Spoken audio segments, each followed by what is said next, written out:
보면 볼수록 책의 세계에 빠져드는 책과 방랑자입니다. 인공지능의 빠른 도입이 전문 직종 노동시장에 큰 변화를 가져오고 있습니다. 회계사와 변호사 등 기존의 대체가 어렵다고 여겼던 직업군에서도 AI 활용이 일상화되면서 신입 인력 채용이 축소되고 있습니다. 한때 코딩 열풍으로 인기를 끌었던 컴퓨터공학과 출신도 기초 코딩과 데이터 분석을 AI가 대체하면서 취업률이 내려가고 있습니다. 우리는 이런 질문을 스스로에게 해야 할 때입니다. 내가 하는 일은 AI로 대체 가능한가? 나는 언제든 갈아 끼울 수 있는 톱니바퀴인가? 이 시대에 살아남으려면 AI로 대체할 수 없는 존재가 돼야 합니다. 이런 말을 하면서도 씁쓸하고 숨이 탁 막히는 기분이 드네요. 이번 시간에는 세스 고딘의 책 린치핀을 통해 대체 불가능한 존재가 되는 방법을 알아보겠습니다.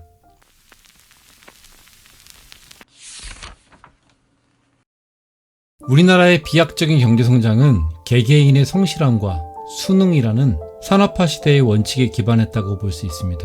규격화된 인재를 대량 생산해 공장을 돌렸죠. 하지만 문제는 이제 단순, 반복, 예측 가능한 일은 AI가 인간보다 압도적으로 잘한다는 겁니다.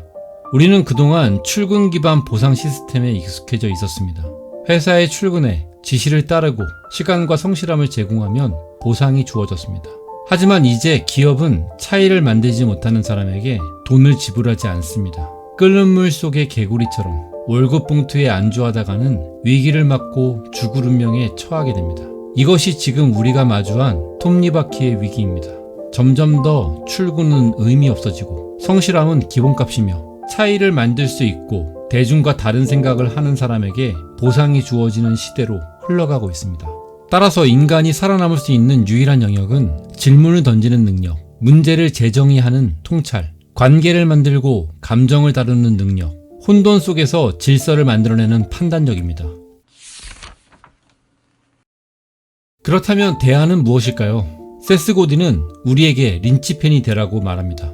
린치핀은 수레바퀴가 빠지지 않도록 고정하는 작은 핀 하나를 뜻합니다. 작지만 이게 없으면 수레바퀴 전체가 무너집니다. 린치핀은 곧 예술가입니다. 갑자기 웬 예술? 난 그림도 못 그리고 음악도 못한다고. 그런데 나보러 예술가가 되라고? 난 못해. 이런 반응이 나올 수밖에 없는데요. 여기서 예술이란 그림을 그리고 음악하는 것만을 의미하지 않습니다. 세스 고딘은 타인에게 감동을 주거나 문제를 해결하기 위해 감정노동을 쏟아붓는 사람을 예술가라고 정의합니다. 다시 말해 자기 일을 통해 의미, 관계, 변화를 만들어내는 사람은 누구나 예술가라고 할 수 있습니다. AI는 결과를 만들 수는 있어도 의미를 책임지지 못하고 관계를 지속하지 못하며 감정노동을 선물로 바꾸지 못합니다. 책에 나오는 일화를 한번 볼게요. 피카소와 어느 평범한 남자가 기차 안에서 대화를 나누게 됩니다. 피카소 선생님, 현대미술은 현실을 있는 그대로 보여주지 않고 왜 그렇게 비틀고 왜곡해서 보여주는 것인가요? 있는 그대로의 현실은 어떻게 생긴 걸 말하나요? 남자는 잠깐 고민하다가 지갑에서 사진 한 장을 꺼내어 피카소에게 내밀었습니다. 여기 보세요. 이건 제 아내입니다. 정말이에요? 댁의 아내는 아주 작은 데다 평평하군요. 우리는 현실을 있는 그대로 본다고 믿지만 사실은 틀 안에서만 보고 있을 뿐입니다. 린치핀은 남들이 보는 현실을 복사하지 않습니다. 다른 각도의 현실을 제시합니다. 린치핀은 현상 뒤의 본질, 숫자 뒤의 인간, 문제 뒤의 구조, 혼돈 속의 패턴을 봅니다. 린치핀의 핵심은 기술이 아닙니다. 감정노동입니다.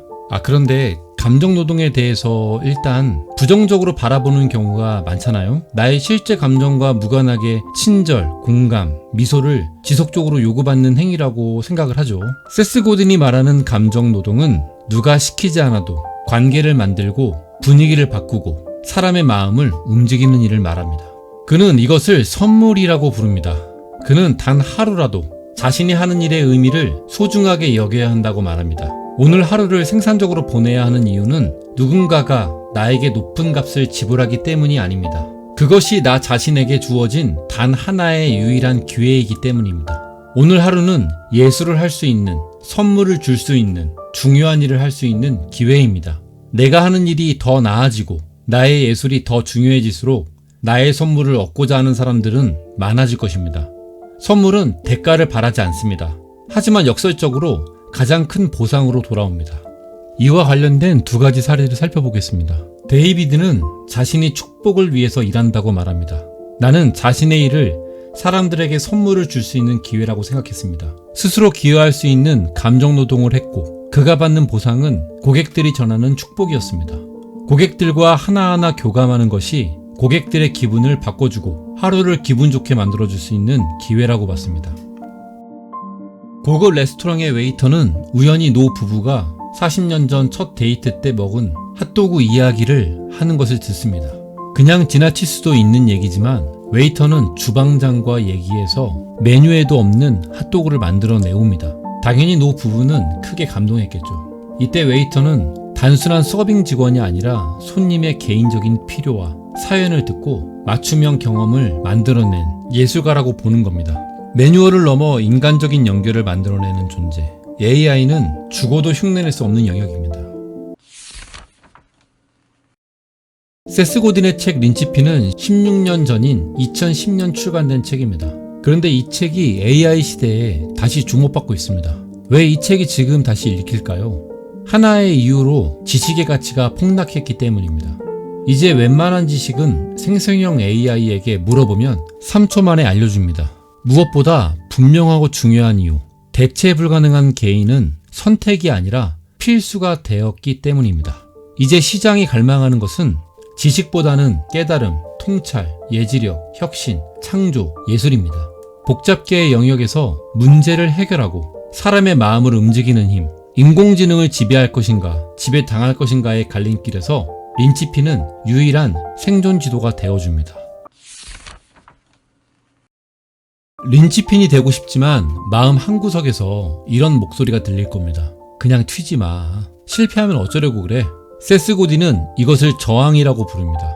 우리 뇌의 가장 오래된 부분인 도마뱀 뇌에서 나오는 목소리죠. 이 녀석은 생존이 최우선이라 우리가 새로운 시도를 하거나 예술을 하려 할 때마다 공포를 유발해 우리를 주저앉힙니다.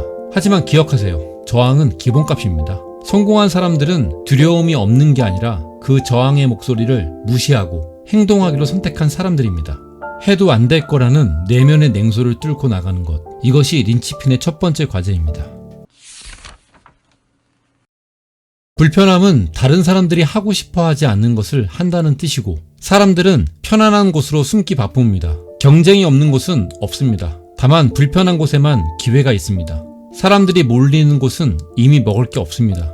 린치핀은 일부러 불편한 길을 택합니다.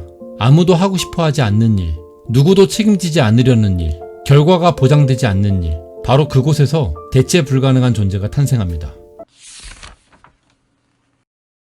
당장 사표를 던지라는 게 아닙니다. 지금 있는 자리에서 린치핀이 되는 법 3가지만 기억하세요. 첫째, 선물을 주세요. 대가를 바라지 않고 나의 에너지와 창의성을 주변에 나누는 겁니다. 선물 경제가 작동할 때 당신의 가치는 올라갑니다. 둘째, 불편함을 자처하세요. 남들이 하기 싫어하는 감정노동, 정답이 없는 복잡한 문제를 해결하는 일에 뛰어드세요. 감정적으로 힘든 고객 응대나 조직 내 갈등 해결 같은 일은 사람들이 대부분 꺼리지만, 이런 과정을 통해 문제 해결 능력, 의사소통 기술, 리더십 등을 키울 수 있습니다. 이는 단순히 참는 게 아니라 감정을 관리하며 적극적으로 사용하는 법을 익히는 과정입니다. 셋째, 인간적인 연결을 만드세요. 기술은 대체되지만 진심 어린 관계는 대체되지 않습니다. 직원을 고무시키고 고객을 감동시키는 능력, 그것이 당신의 슈퍼파워가 됩니다. AI는 더 빠르고 더 정확해질 겁니다. 하지만 질문을 던지고 의미를 만들고 사람의 마음을 움직이는 일은 여전히 인간의 몫입니다.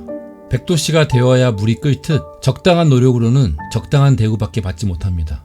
이제 선택해야 합니다. 시스템의 부품으로 살다가 용도 폐기될 것인가, 아니면 세상이 열망하는 유일무이한 존재로 거듭날 것인가. 우리 안에는 아직 깨어나지 않은 천재성이 있습니다. 도마뱀 뇌의 속삭임에 속지 마세요. 지금 바로 나만이 줄 수 있는 예술을 시작해보세요. 책과 방랑자였습니다. 감사합니다.